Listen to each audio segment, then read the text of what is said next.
judi menjanjikan kekayaan, bohong kalaupun kau menang, itu awal dari kekalahan. Bohong kalaupun kau kaya, itu awal dari kemiskinan. Judi. Lagu judi ini mengingatkan kita bahwa judi menyebabkan kemiskinan.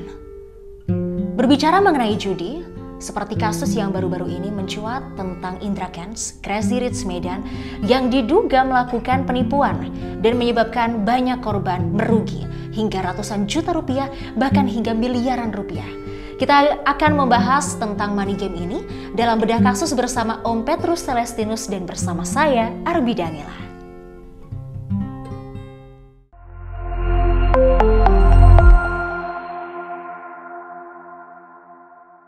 Hai rekan RKN, halo Om Petrus, apa Halo kabar? juga, kabar baik. Kita saat ini kembali lagi ya Om dalam bedah kasus dan akan membahas mengenai money game. Nah Om Petrus, pada kasus trading binary option ini itu kan banyak korban yang menyalahkan sang afiliator alias Indra Kents atau Crazy Rich Medan tersebut ya. Kan kita tahu nih banyak orang yang akhirnya flexing atau pamer mempromosikan aplikasi tersebut dengan gaya hidup mewah ya Om ya, padahal sebenarnya mungkin realitanya tidak seperti itu gitu.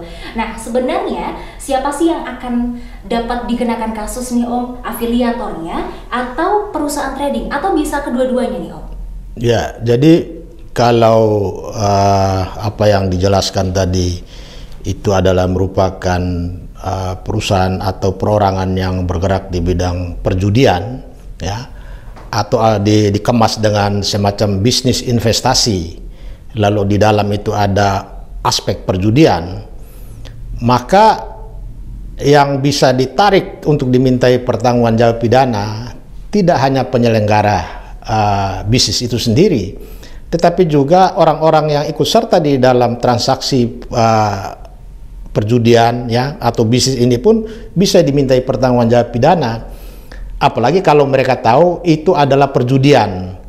Tetapi kalau misalnya mereka hanya mengetahui semata-mata ini bisnis tanpa mereka ketahui di balik itu ada unsur-unsur penipuan atau ada unsur-unsur judi, maka yang dikenakan sebagai pelaku tindak pidana itu adalah pihak penyelenggara.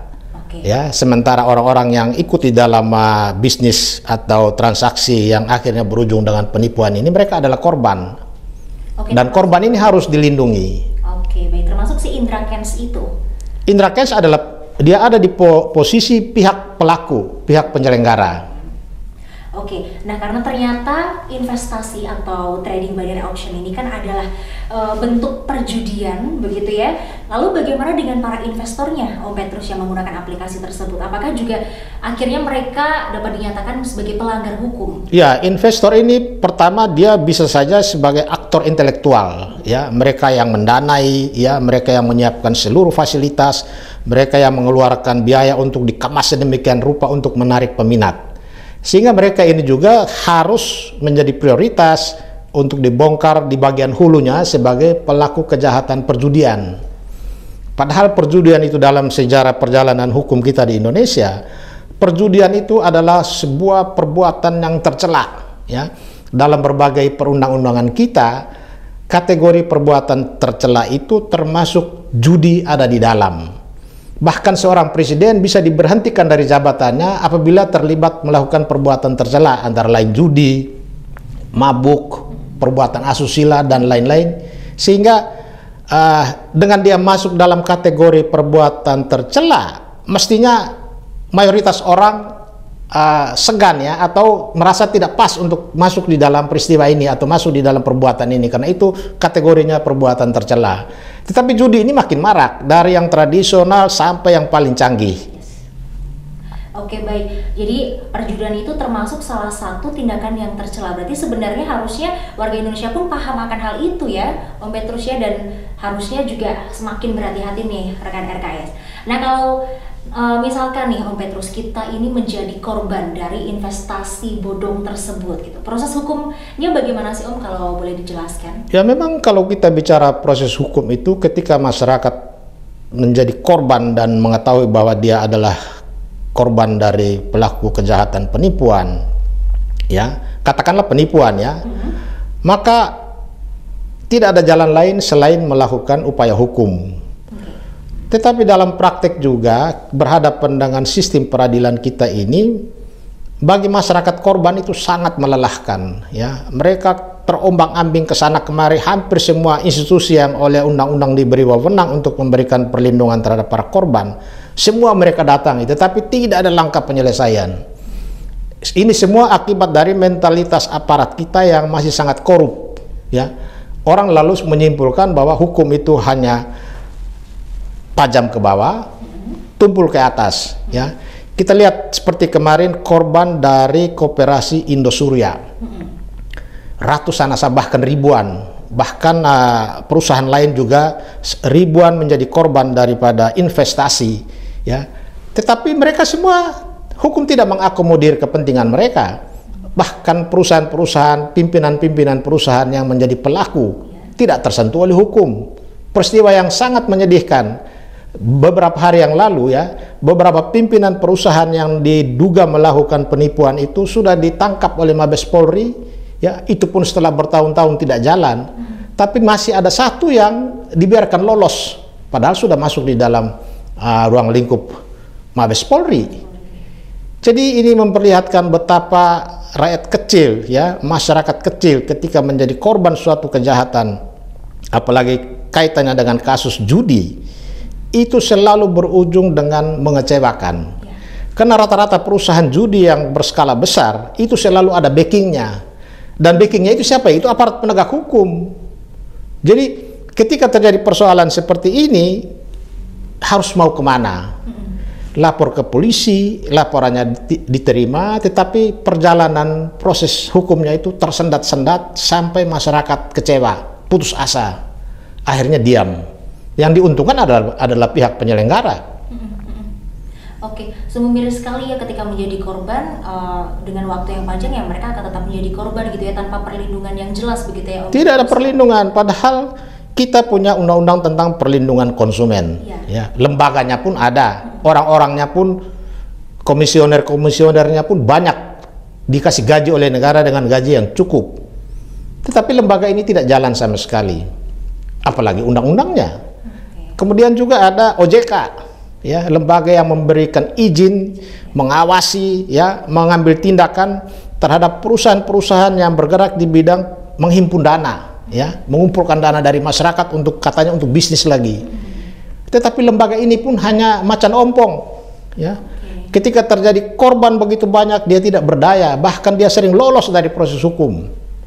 Ada Bapepti juga sama, ya. Undang-undangnya sangat menjanjikan ketika kita baca pasal-pasalnya, ya lembaganya juga ada pejabat-pejabat yang diberi kewenangan untuk mengatur itu semua, tetapi ini semua tidak jalan.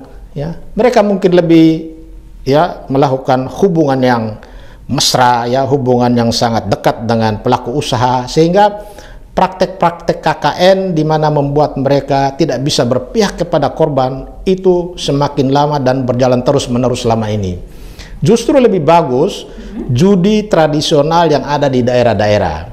Judi tradisional di daerah-daerah itu tidak ada unsur penipuan. Itu betul-betul memang hanya mengadu nasib. Ya, misalnya dadu, tinggal menyebut angka, tidak ada yang ngatur. Jadi kalaupun dia rugi, ya memang karena nasibnya rugi. Dan judi di daerah itu ada aspek sosialnya. Misalnya terjadi perjudian ketika pada waktu ada yang meninggal, ya supaya ada yang apa istilahnya ya, menghibur ya sampai 3-4 malam mereka tetap di situ. Setelah itu berhenti dan tidak dijadikan sebagai mata pencaharian, dan ini merupakan bagian dari budaya. Ya, sehingga di beberapa daerah yang namanya judi pada saat-saat begitu polisi juga tidak mengambil tindakan. Tetapi judi yang sekarang kita kenal yang menjadi heboh hampir saban hari kita baca di media, ini yang kita sesalkan. Kenapa pemerintah membiarkan, pemerintah abai, pemerintah baru bertindak ketika ada korban berjatuhan sampai ratusan bahkan ribuan, itu pun proses hukumnya masih tidak jalan. Oke, tapi bukan berarti kita membenarkan perbuatan perjudian itu ya? Oh tidak dibenarkan, tidak dibenarkan. Lalu bagaimana nih Om Petrus jika salah satu investasi bodong ini itu akhirnya tertangkap atau akhirnya dilaporkan karena melakukan penyelewengan begitu, namun dia sudah memiliki izin nih dari suatu lembaga tertentu. Apakah lembaga tersebut yang tadi sudah sempat diucapkan oleh Om Petrus, apakah itu juga akan dikenakan pasal, dikenakan kasus? Ya, selama ini kan lembaga yang memberi izin, lembaga yang diberi wewenang untuk mengawasi, melakukan penindakan, mengedukasi masyarakat, mengedukasi pelaku usaha. Mereka tidak pernah diambil tindakan, ya, bahkan dipromosikan jabatannya terus-menerus sampai akhir masa jabatannya. Jadi ini semacam kepincangan di dalam manajemen pengelolaan lembaga-lembaga yang berfungsi melakukan pelayanan umum, khususnya terkait dengan penegakan hukum. Ya, OJK begitu, Bapepti begitu, Polri begitu, jaksa begitu, sampai hakim. Semua sama. Lalu menurut Om Petrus bagaimana itu? Om Petrus melihat realitasnya seperti itu? Ya, ini kan sudah semacam mata rantai yang menyatu, ya. Orang bilang sudah lepas dari mulut buaya, masuk lagi mulut macan, dan tidak terputus terus-menerus. Jadi sudah terlalu kronis, ya. Sampai dengan negara pun sudah kebingungan bagaimana mengatasi, karena ini sudah merata. Baik, kalau untuk perjudian sendiri nih Om Petrus, terkait kasus investasi bodong tersebut, itu kira-kira ada berapa lapis pasal yang menjerat kasus tersebut? Ya, sebetulnya investasi bodong itu kan di situ ada pasal tentang penipuan, ya, 378. Kemudian kalau ada aspek judi, dia bisa kena KUHP juga pasal 303. Kemudian kalau judinya itu menggunakan transaksi elektronik atau dokumen elektronik dan lain-lain, itu kena pasal 27 ayat 2, ya, 45 ayat 2 Undang-Undang ITE. Kemudian masuk lebih jauh lagi kepada undang-undang tentang ada OJK di situ, ya, mengawasi, menindak dan segala macam.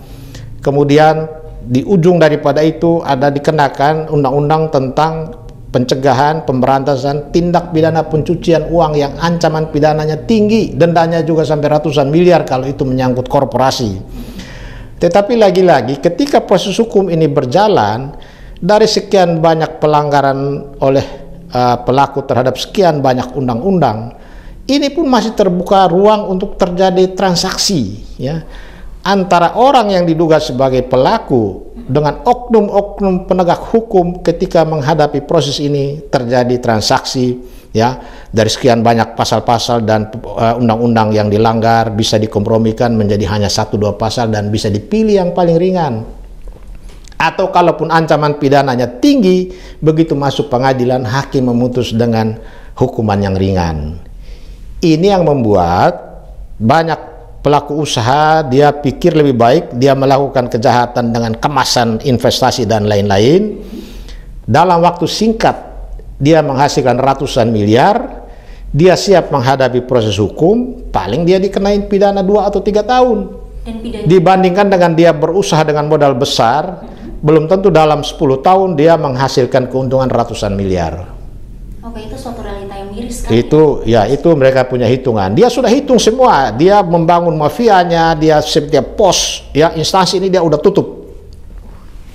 Dia sudah hitung semua. Bisa dikatakan itu cerdas tapi licik ya Om ya? Ya, tidak hanya cerdas, dia licik. Betul sekali. Kalau orang Jawa bilang tambah lagi ukil. Tidak hanya sekedar akal, harus ada ukil. Nah, Om Petrus, ini kan ada aplikasi trading atau broker forex global yang mengklaim jika aplikasinya itu sudah resmi dan mengikuti regulasi di negara pembuatnya. Namun, sementara di Indonesia ternyata tidak atau belum terdaftar di Bapepti nih, Om Petrus. Nah, kasus seperti ini nih terjadi, jika terjadi masalah itu bagaimana sih Om cara penyelesaian masalahnya? Ya, ini yang harusnya kan seperti Bapepti, dia harus bicara, dia harus jelaskan. OJK juga begitu. Aparat penegak hukum juga begitu. Mereka kan punya jaringan hubungan Interpol, ya, atau kalau negara yang kita punya hubungan timbal balik yang bagus, ya, kan bisa dilakukan kontak dengan pihak luar negeri Apalagi sekarang sudah nyata bahwa dia tidak punya perwakilan yang resmi ada di Indonesia, tetapi dia berpraktek. Dan ini salah siapa? Di sini bisa kita katakan OJK bisa salah, Bapepti bisa salah, aparat penegak hukum apalagi. Karena ini kan sudah berlangsung lama, dibiarkan. Kalau korbannya tidak menjerit, tidak teriak-teriak di medsos, tidak diapa-apakan. Jadi itu akhirnya menjadi suatu kebiasaan ya, sebuah kebiasaan di Indonesia. Ini sudah membudaya, sudah dilapor pun kalau menyangkut uang besar, orang besar, kekuatan politik yang besar, ya kita hanya bisa elus dada. Elus dada, astaga, itu korbannya kasihan sekali Om Petrus. Kemudian bagaimana nih Om Petrus? Apakah nantinya si korban ini mendapatkan ganti rugi atau bagaimana itu? Pengalaman kita, begitu kita lacak perusahaan yang beroperasi di dunia bisnis seperti ini, perusahaan ini kantornya kecil-kecil ya, walaupun berkantor di Sudirman Tamrin, Rasuna Said. Kemudian begitu kita selidiki asetnya di mana, bahkan direkturnya sendiri rumahnya rumah kontrak, dia masih kontrak atau dia bertempat tinggal di lingkungan yang sederhana, padahal dia kelola uang ratusan miliar. Dia sebagai dirut. Jadi bagaimana kita bisa bayangkan bagaimana dia bisa kembalikan kerugian korban yang begitu banyak, tidak hanya 1-2 orang tapi ini ratusan bahkan ribuan. Oke, jadi akhirnya si korban ya akan menunggu sampai kita tidak tahu ya Om ya untuk penyelesaian kasus tersebut, begitu ya? Ya gini, jadi korban ini kan ada beberapa kriteria. Ada korban yang dia akhirnya dia hitung, saya ini ikutnya udah sekian lama, memang sudah saya untung banyak, ya di ujung ini saya rugi, saya korban. Nah, dia memilih tidak melakukan tuntutan karena dia anggap itu nasib. Tetapi banyak yang baru mengikuti kira-kira 3, 4 sampai 6 bulan sudah jadi korban. Dia belum menikmati. Bahkan ruginya bisa mencapai miliaran. Ada yang baru dapat uang pesangon ya, bahkan dia punya warisan dia jual, dia investasikan ke situ. Dalam waktu singkat amblas. Saya sebagai milenial tuh kayak miris sekali ya Om ya. Betul. Apalagi mereka pada waktu melakukan transaksi itu ada pernyataan yang harus mereka tanda tangani bahwa ini bisnis adalah sah. Ya. Apabila terjadi resiko, maka resiko itu adalah menjadi tanggungan dia sendiri, bukan tanggungan perusahaan yang dia bertransaksi atau manajer investasi yang mengelola uang dia. Jadi dengan kesepakatan itu mereka gugat ke pengadilan pun mayoritas mereka dikalahkan. Karena pengadilan bilang Anda seharusnya sudah menyadari pada waktu Anda menjadi nasabah ya atau menjadi bagian dari bisnis ini, Anda sudah menandatangani kontrak bahwa ini adalah risiko dan beresiko, sehingga jika risiko itu muncul itu semata-mata menjadi tanggung jawab nasabah itu sendiri. Oke, istilahnya kayak buah si malakama ya Om. Buah si malakama. Mati, mundur mati begitu ya. Dan tanpa mereka memegang jaminan apapun. Ya. Kita ini pernah setahun yang lalu menangani korban yang jumlahnya 1.000 lebih ya dari sebuah perusahaan investasi ya yang bergerak di bidang macam-macam lah. Ya. Begitu dia tidak mampu melakukan pembayaran bunga atau penghasilan yang harusnya dia terima tiap bulan, dividen dan segala macam, stop semua, mati, berhenti. Tapi ketika melakukan tuntutan, tidak ada yang bisa kita pegang jaminan, tidak ada sama sekali, kosong. Sehingga mereka walaupun memenangkan itu di pengadilan, ya dibuat semacam perdamaian, akan dibayar 10 tahun, dicicil bertahap begini, tapi tidak bisa direalisasikan. Apalagi bosnya udah masuk penjara, ancaman pidananya juga seumur hidup. Siapa yang mau tanggung jawab? Ya mereka akhirnya putus asa. Tidak ada satu lembaga pun yang mau memberikan perlindungan terhadap mereka. Oke, tidak ada. Jadi itu alasan kenapa banyak korban yang akhirnya tidak mau melapor dan ujung-ujungnya ya udah deh ikhlasin aja gitu ya Om ya. Ya akhirnya kan belum lama ini kan ada tagar, buat apa lapor polisi? Iya. Itu sebetulnya satu sindiran, tetapi tidak ada pembenahan. Oke, baik, nah kembali berbicara mengenai seorang Indra Kents alias Crazy Rich Medan. afiliator yang diduga itu terlibat pencucian uang, penyebaran berita bohong, dan judi online. Dengan beberapa kasus sekaligus seperti ini nih Om Petrus, bagaimana sih hukuman dan proses hukum yang akan dikenakan pada Indra Kents nanti? Ya, kalau kita lihat dari berbagai pemberitaan, ya, dia juga dibidik sebagai melakukan tindak pidana pencucian uang. Mestinya dengan bidikan, ya, dengan pemberitaan, ya, dengan hasil penyelidikan yang begitu lengkap, ya, dia seharusnya sudah ditahan, ya, dikenakan tindakan upaya paksa untuk mempercepat mengungkap jaringannya sehingga dia cukup beralasan untuk dikenakan penahanan dan diberi status tersangka. Tetapi apa yang terjadi dengan Indra? Ya, Kejaksaan mengungkap begitu surat pemberitahuan dimulainya penyidikan ke Kejaksaan sudah disebutkan sebagai tersangka. Mendadak Mabes Polri merubah statusnya menjadi saksi. Ini berarti ada sebuah permainan besar, ya, patut diduga sebagai terjadi kong kali kong, ya, atau KKN, ya, ada transaksi untuk menurunkan statusnya menjadi saksi, bahkan tidak tertutup kemungkinan akan berujung kepada penghentian penyelidikan dengan alasan ini perdata, kalian berhubungan bisnis. Apalagi di dalam judi, ya, kalau kaitannya dengan hutang di dalam judi itu tidak bisa dituntut. Misalnya kita ini berempat ini bermain judi, ya, saya sudah habis, kemudian saya meminjamkan kepada anda bertiga, ya, saya meminjamkan, terus setelah uangnya kalian pegang yang harusnya judi dilanjutkan, Anda tidak melanjutkan, ya, Anda pegang uangnya, Anda pulang. Dalam hal ini si bandar tidak bisa menuntut, atau sebaliknya sama-sama berjudi terus karena kehabisan saling meminjam di antara kalian. Itu utang seperti itu tidak bisa dituntut secara hukum karena itu kesepakatan yang lahir dari suatu kejahatan, ya, walaupun hutang itu terjadi berdasarkan kesepakatan, tetapi kesepakatan yang lahir dari suatu perbuatan melawan hukum yang dalam undang-undang itu disebut lahir dari suatu sebab yang tidak halal, suatu sebab yang haram. Hanya boleh terjadi perjanjian itu sah kalau lahir dari antara lain suatu sebab yang halal, yang dibolehkan. Kalau kesepakatan itu lahir dari suatu peristiwa kejahatan seperti judi, maka sekalipun utang itu terjadi dan jumlahnya besar, Anda tidak bisa menuntut mereka, kecuali mereka secara sukarela, ya, karena hubungan baik mau mengembalikan. Tetapi untuk menuntut secara hukum, undang-undang tidak melindungi. Berarti apakah hukum itu berarti bisa dikatakan tidak cukup ya Om, memberikan perlindungan terhadap masyarakat yang menjadi pelaku usaha sekaligus menjadi korban, begitu ya? Ya itu yang seperti tadi, ya, kalau dia korban, karena kadang-kadang dia korban tapi dia juga pelaku. Misalnya dia tahu itu judi, misalnya dia masuk kasino, itu kan judi. Begitu dia ditipu, ya, dia tidak bisa menuntut si penyelenggara. Karena antara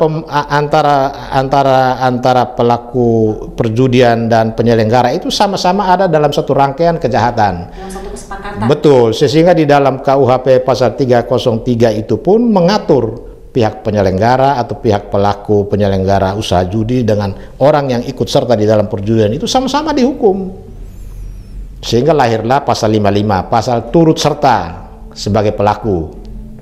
Baik penyelenggara, entah itu perusahaan atau perorangan, sama-sama dilakukan proses hukum.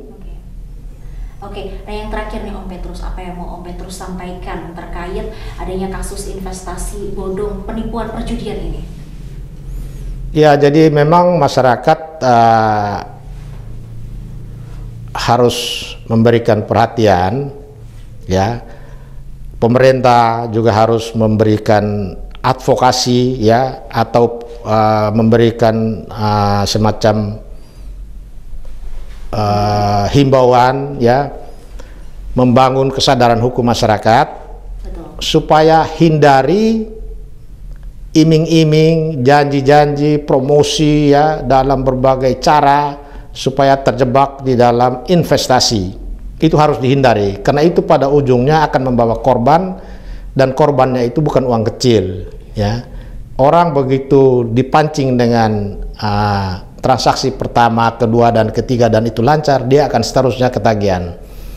Jadi semua pihak, masyarakat dan pemerintah, semua harus bersatu untuk menghentikan praktek-praktek penipuan dan perjudian yang selama ini dikemas dengan investasi.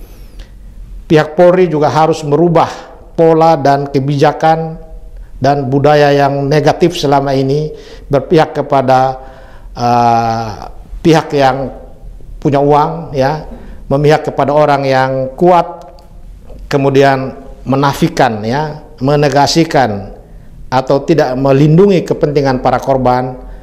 Mulai sekarang ini lebih baik berlakulah secara fair, secara adil, prioritaskan kepentingan umum, proses hukum, tegakkan hukum terhadap pelaku-pelaku yang akhir-akhir ini sudah mulai dimunculkan oleh media.